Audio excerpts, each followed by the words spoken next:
નમસ્કાર દોસ્તો, હાલમાં ભારત સરકારના મીડિયા ઉપક્રમ પ્રસાર ભારતી દ્વારા એવી જાહેરાત કરવામાં આવી છે કે તમે કોઈ પણ ફોટો વિડીયો કન્ટેન્ટ ફ્રીમાં ઉપયોગ કરી શકો છો. એટલે કે જે યુટ્યુબર્સ પર જે સ્ટ્રાઇક લગાડવામાં આવતી હતી તે સ્ટ્રાઇક લાગી શકે નહીં અને એકદમ ફ્રીમાં તમે વિડીયો કે કન્ટેન્ટનો કે ફોટોનો ઉપયોગ કરી શકો છો. એના માટે યુટ્યુબર્સ માટે ખૂબ જ ખુશીના સમાચાર છે.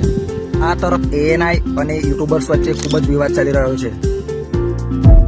ધ્રુવ રાઠી અને નીતિશ રાજપૂત જેવા લોકપ્રિય યુટ્યુબર્સે કહ્યું હતું કે એએનઆઈ યુટ્યુબની જે પોલિસી છે સ્ટ્રાઇક નહીં તેનો ખોટો ઉપયોગ કરી રહી છે. આમ તે નાની ક્લિપો યુટ્યુબર્સ દ્વારા ઉપયોગ કરવામાં આવે છે તેના પર પણ તેનો સ્ટ્રાઇક કરી દે છે અને 15 થી 18 લાખની સ્ટ્રાઇકની માંગણી કરે છે. અને આમાંય જો તમે 2 સ્ટ્રાઇક આવે અને જો ત્રીજી સ્ટ્રાઇક આવે તો ચેનલ ડિલીટ થઈ જાય છે. જેના કારણે એએનઆઈ આ યુટ્યુબ પોલિસીનો ખોટો ઉપયોગ કરી રહી છે તેઓ ધ્રુવ રાઠી અને નીતિશ રાજપૂત કહી રહ્યા છે. એએનઆઈએ યુટ્યુબર્સોની સામે જવાબ આપતા કહ્યું હતું કે અમે ખૂબ જ મોંઘા કેમેરા અને ગેજેટ્સનો ઉપયોગ કરીને કન્ટેન્ટ બનાવીએ છીએ અને આ યુટ્યુબર્સો અમારા કન્ટેન્ટનો ખોટો ઉપયોગ